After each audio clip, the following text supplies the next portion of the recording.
Hey guys, welcome back to another episode of Wrestle with Sam Laterna. I'm super stoked for today's guest, none other than Anthony Greene. Welcome. I am here and we are rocking and rolling, and I know we got some tea to drink and some tea to spill. Yes, we are. Well, I'm drinking tea, you're drinking water, from what I know from before. But yeah, we do have some tea to spill. Professional tea, though. Sometimes I wind up having to edit out a good amount of tea that can't be spilled on. It's ironic that you are drinking green tea and I'll be spilling the green tea. You're not green, though, Anthony. Green. Green. Yeah. That went over my head, but that was a great one. Well, speaking of tea, let's get right into it. Let's talk about what's been going on wrestling Twitter, because there's always something to talk about, an opinion to be shared. Intergender wrestling is the topic that is really hot right now.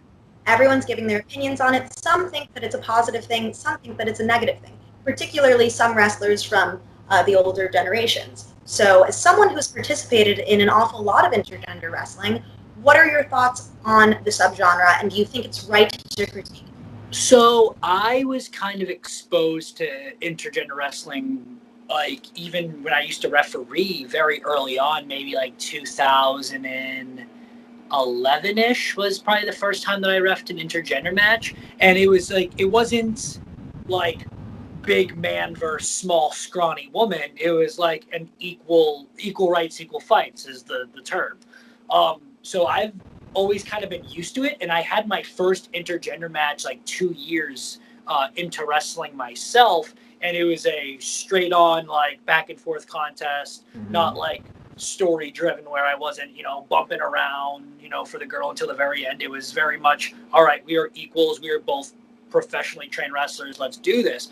So I personally don't like I was going to say I don't care, but I mean it more so like I don't care that we do it. I think it's totally fine. I understand why like the old guard is like, I'm against this, because it wasn't a thing back in the day. Like Trish Stratus, if she stood up to the Dudley Boys, she was gonna take a 3D or a powerbomb through a table. But there was this scenario where I'm pretty sure she main evented a Raw with The Rock versus the Dudley Boys. Like, and that was a big thing. And was it tag, or was that intergender? I wonder, like when you tag out when the opposite sex comes in. I know that was really prevalent in WWE in the early 2000s. She was the only girl in the match, though. She was the only woman in the match. Some action in, yeah. So yeah, I don't know. I don't really remember the match. I'm not going to say it was super memorable in the sense, but I do remember strictly they made a big deal about Trish Stratus teaming with The Rock, and it was the main event of the show.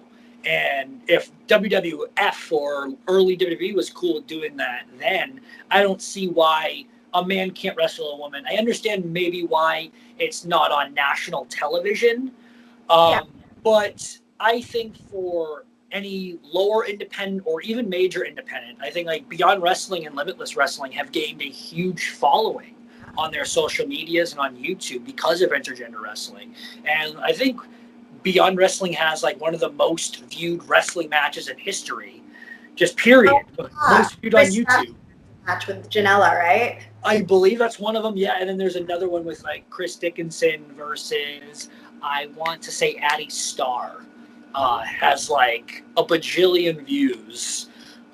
So intergender wrestling has been such a thing that I've seen for so long. I am totally for it. I'll wrestle an intergender match tomorrow, and I don't care if it's an equal match. I don't care if they're beating the crap out of me for like 80% of it. I think it's cool, and I think for me specifically, I can do more because I'm not the biggest guy in the world. I can do more with a girl, acrobats wise, having them flip flop and fly, than I can with a guy that's my size or a little bigger than me.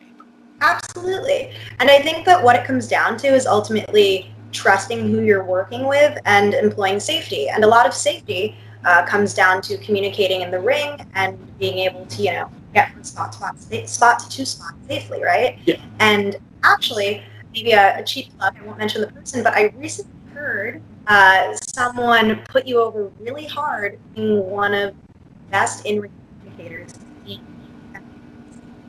communication. Ooh.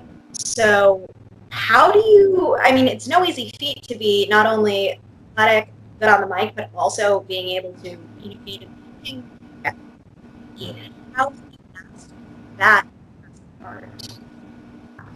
So I was lucky enough very early on in my training that I was taught less about the footwork aspect, and even I would say less fundamental. Like obviously I had to know the fundamentals to be safe for myself and my opponent, but I learned a lot more on like working on the fly.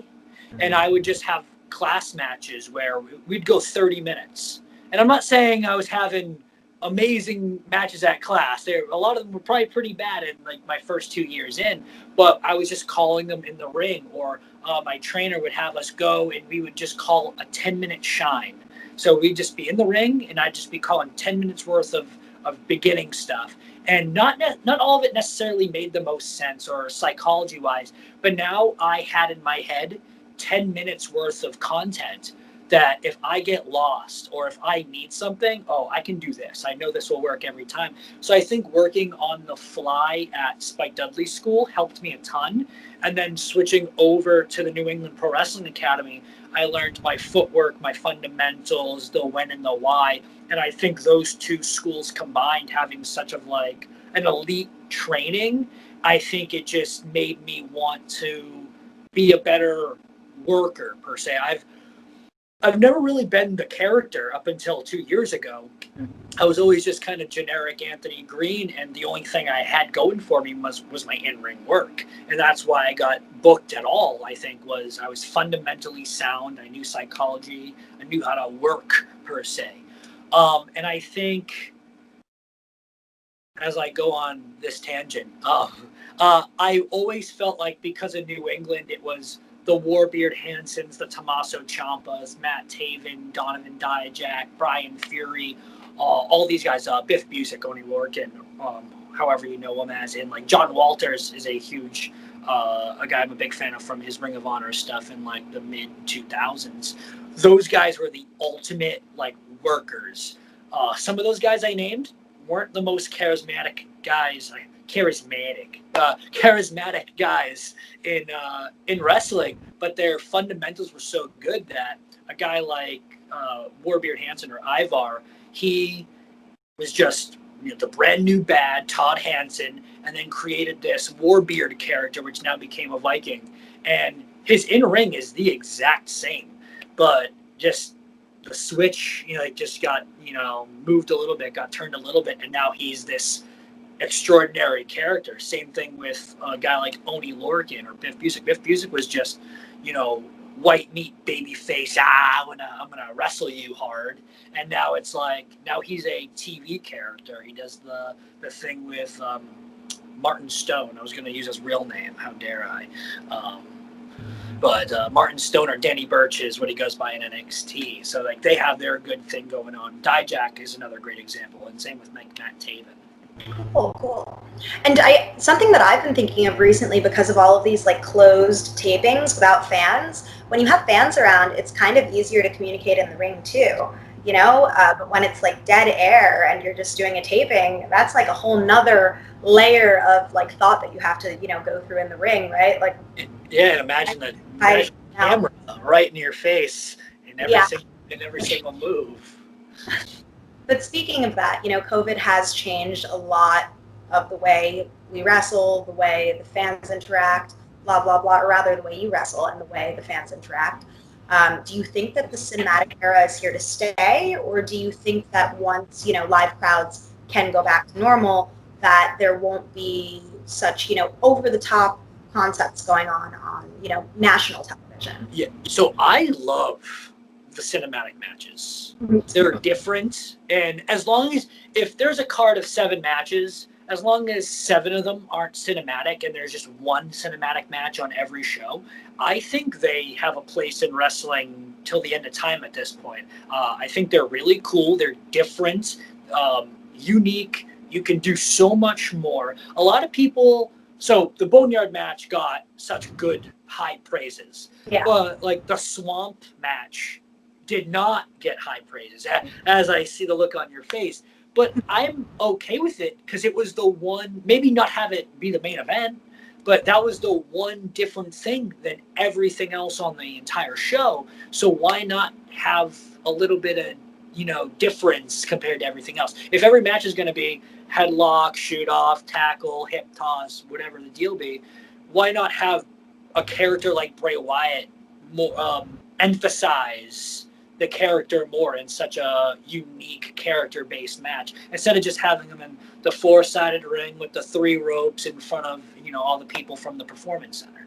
And it also gives people, I think, that aren't maybe naturally super charismatic, or rather, it gives people that are charismatic the chance to be more themselves. It's weird in a controlled, syndicated program. I thought the Money in the Bank match, if they did the women's one and the men's one separately, like I think it could have been overkill. I'm not saying it would have been.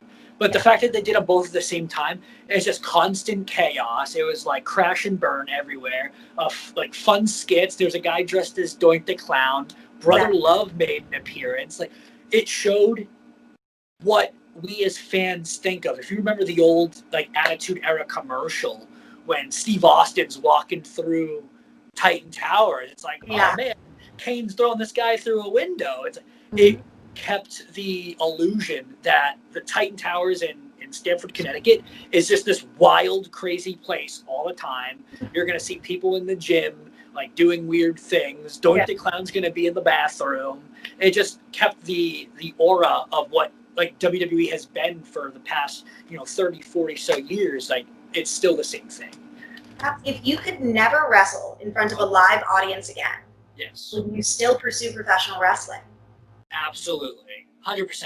Because I love, so as much as the art of wrestling involves conveying emotion to a crowd and getting them to cheer, boo, be sad, be happy, whatever the case may be, I've always just loved the athletic like prowess of wrestling and like the art of professional wrestling. I like being able to put together a match. I like going back, as selfish as it sounds, I like putting together a match and then coming to the back and being like, I put together a great match. Or I put together a good match.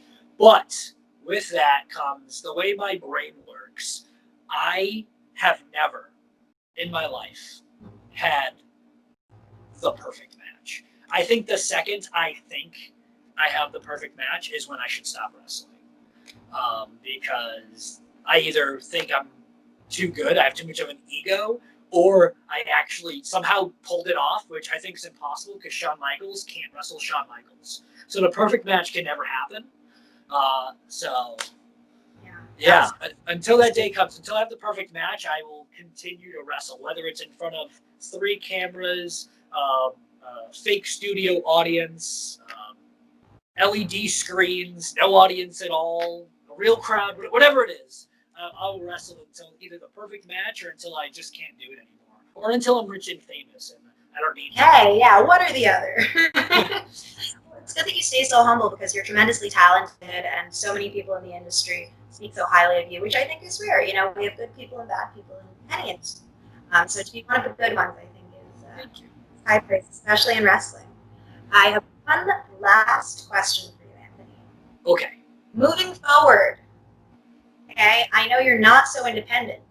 So what do you wish for your legacy to be? Don't be humble. What do I want to see out of independent wrestling? No, what do you see your legacy being? Oh, sorry. I totally missed it. Sorry. Cut out a little bit. Listen, man, here at the Retro House in Dangertown, I don't have the best service in the world, all right? I'm sorry. Okay, no worries. On a budget.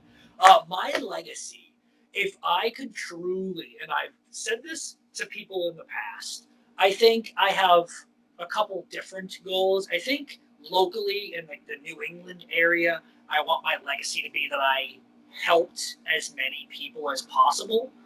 I feel like I have a good reputation of that now, but if I can continue to give other people opportunities, or just maybe it's in training or help any way I can, I think I want people to remember me as, oh, he always went out of his way for people.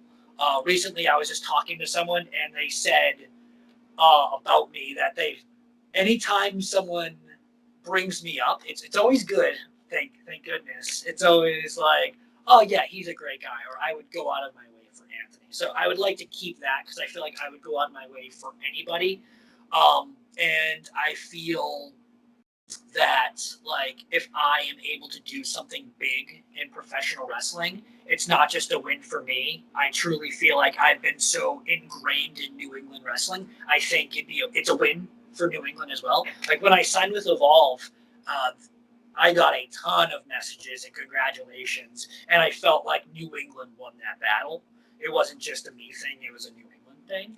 And then overall, truly, like, being rich and famous is cool, but I'd rather just always be known as, like, all right, he was a great worker. Like, he always put on the best matches, always worked the hardest. I remember I used to wrestle for this company called Paragon Pro Wrestling in Vegas. And I remember, I don't know if it was a backhanded compliment or if he actually truly meant it. It was a nice thing to say, but he told me that one of the producers told me I was a good hand. So, like, it's a compliment. But in my head, I always thought, like, all right, so main eventers can buy mansions, but a good hand can still buy a house. And I don't think I need to live in $1 million, $1 billion home. If I can live comfortably in just like in a nice home, nice house, I think I'll be happy with that. Not to say I wouldn't like, driving the nicest car and living in a big house, the pool in the back, or whatever it is. But yeah, I think I just want the reputation from all, like, wrestlers and people, like, he's a stand-up guy. He's always done well, and always been like a good person. And overall, I feel like my biggest validation is I just want to make it big to some major wrestling company to validate myself, so one day I can run a major wrestling school similar Lance Storm. Like, Lance Storm has that credibility. One day I want to have that credibility, so in 15 years, and whatever the case may be, I can have a school that says, insert huge wrestling promotion, here's Anthony Greene's wrestling school. I think that would probably be the ultimate goal for me, because I feel like I even now have so much to offer, and I feel like if I can make it somewhere, there'll be so much more to deliver in the future. Absolutely. Well, I think that you're definitely on the right track. Wink, wink. And yeah, I wish you the best, and I can't wait to see what the future holds for you. And thank you so much for coming on and interviewing again, because I was racking my brain looking for this file, and I don't know anything about technology. Like, I can do the talking stuff, but the lighting, the file searching, like, what happened to our old interview? So thank you so much. Not a problem. That's really we're good. able to make it happen. Yes, finally. And this will be out in like 2 days, so I'll tag you. Perfect. Thank you. Thanks again, Anthony. See you soon. Good luck. Bye. Bye.